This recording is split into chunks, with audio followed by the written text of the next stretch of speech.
is Madeline, and my topic that I was researching about was water pollution and how it's affected the world today, and mainly just focusing on the UConn campus. So what I had found was just that there's been a lot of garbage and a lot of things that just aren't supposed to be in the water system, or the main causes of water pollution, which can be sewage, wastewater, any runoff from the storms or snow. Also oil pollution, which is caused by cars and trucks, as well as factories and farms, which there are some in the UConn campus, as well as global warming, which is also a big key factor, and just overall just garbage dumping into the water. This can have an impact on a lot of the marine life and as well as human life, because of all the illnesses that people are able to have, as well as even is able to cause death. And there is solutions that are able to happen, which can be to reduce plastic consumption and just be mindful of not flushing anything down the toilet that's not supposed to be there, as well as just disposing of toxic chemicals, as well as just picking up animal waste from your pets. Okay. Our next topic is about soil compaction / hardening. So soil compaction is when soil is pressed down, which reduces the pore space in the soil, and it won't allow for a lot of water to get through. So it increases runoff, it messes with the time of field operations. There's a buildup of toxic gases for the grass roots, and so it prevents growth of whatever you're trying to plant. It increases runoff, which, if you don't know, runoff is when it's raining, and when there's an increase of it, it won't go in the soil, it'll just become muddy puddles. And then there's also an increase of weed growth and disease activity. Common example of soil compaction and hardening on the UConn campus is desire paths. That's what they're informally called. So what it is basically is when people are walking on sidewalks, if they don't want to follow the path that was made for them, they'll just cut across the soil where they find a natural shortcut. Like on North Campus, there's a lot just right here by the dining hall. Instead of walking all around to go up through the sidewalk, they'll just take this natural shortcut right around the lamppost. There's another one right here. So people that are leaving this building right here, which is what, Tolland? When people leave Tolland, they'll just cut across right over here.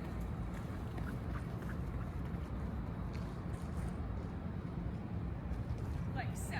Another really noticeable example on the UConn campus is at Northwest, where if you're walking to the dining hall, you don't want to walk all the way from the stairs all the way around to make the right.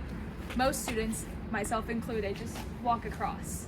For this desire path in particular, you can really see how badly compacted the soil is. There's absolutely no grass growth, whereas if you just take a few steps over, you see how there should be grass. But over here, if you were to shovel this up, it would just come up in really big chunks rather than crumbling how soil should be. This is my personal favorite desire path on campus, and it's also a really good example of soil compaction. When I use it, I come from alumni, and I use it on my way to Whitney when I go to work several times in a week. So this one is my favorite one, and it's also what inspired me to pick this topic for this project. On a smaller scale, 2 ways to prevent soil compaction is to redirect traffic away from the soil, which you can do by putting up fences or planting bushes. And the second way is to keep off of the soil when it just rained. Like right now, I think it might have rained the night before because the soil is really wet. So you wouldn't want to walk on the soil now since the soil is particularly prone to compaction. On a larger scale, for people like farmers, the way to prevent soil compaction is to keep axle loads lighter, and also to make sure you have proper tire pressure to keep the weight off of the soil so much.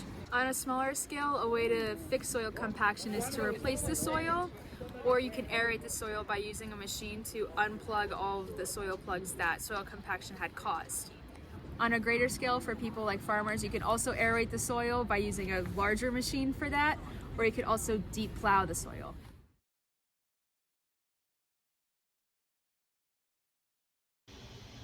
When we think of animals, accumulating waste, we tend to think of species such as raccoons or black vultures that tend to interact and collect the waste of others. However, there are species with complex systems much like our own where they dedicate particular places to accumulate and collect their own waste from their different colonies or populations. A general trend in both human and insect societies, which is the example we use, is that the larger the society, the greater the challenge faced in waste disposal. To highlight this, we'll be focusing on bees.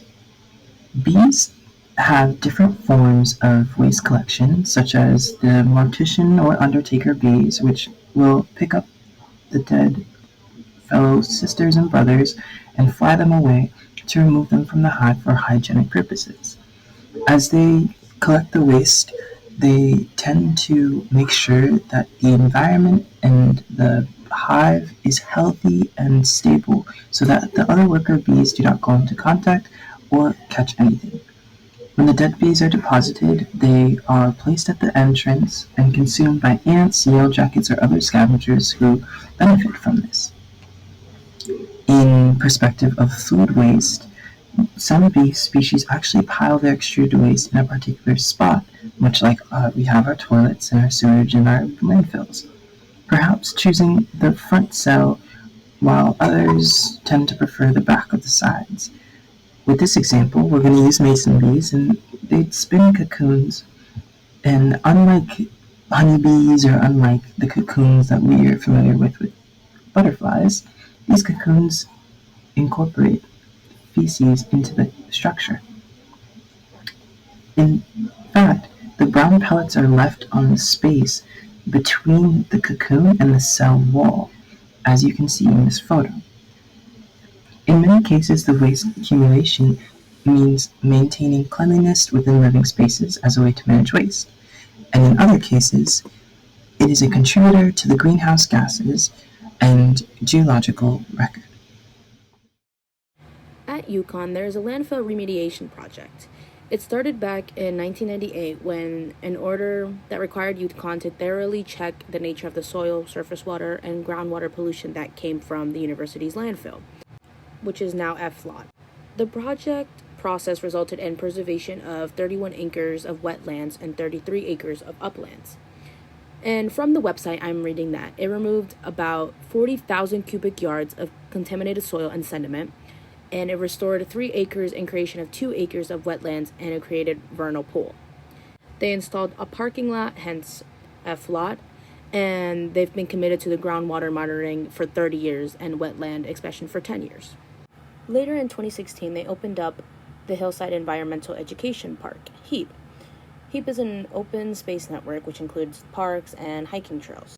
Another project on campus is the UConn Zero Waste, which is the Office of Sustainability partnered with Post Landfill Action Network, PLAN, to conduct an audit study of Storrs campus's waste practices. The office wanted to get a clear picture of where the waste was going and how it was generated on a day-to-day basis on campus. And there are 2 scopes that the office wants to establish and practice on. Scope 1 was called hard goods and Scope 2 was called soft goods. In Scope 1, they want to increase opportunities to reuse hard-to-recycle materials, such as residential hall furnishing, art supplies, and etc. They wanted to reuse these materials and make a community share spaces or a thrift store or have places where people could just sit, lounge, whatever. And then Scope 2 is soft goods, and is to see more options to limit the dining ware usage, to expand capacity for food recovery programs and food waste. So my name is Zanaya. We're going to talk about a little bit of my topic, which is extinction. And in the pictures that I had took for extinction, you'll see a lot of trees. And there's some of them cut down, some of them don't have leaves on them because, of course, it's winter. We're also going to see dirt piles, like they're doing constructions all over the campus, making it upgrades, make it look better, and much more. So some causes it could cause on campus is habitat loss, pollution, and climate change. And this could endanger the animals on campus, because, like animals, birds, squirrels, and little animals like that on our campus, and sometimes even theirs, because they have no environment, they have they have no food, they have no home to live in on campus because of the fact that we're constantly changing and causing more commotion on the campus. We used to be a forest campus and we expanded and became better, and it fell from there. It can impact humans because of the fact that it's the lack of food supply, medicine, and clean water. The medicine, sometimes you could probably create on campus from the plants that we grow, such as in the greenhouse.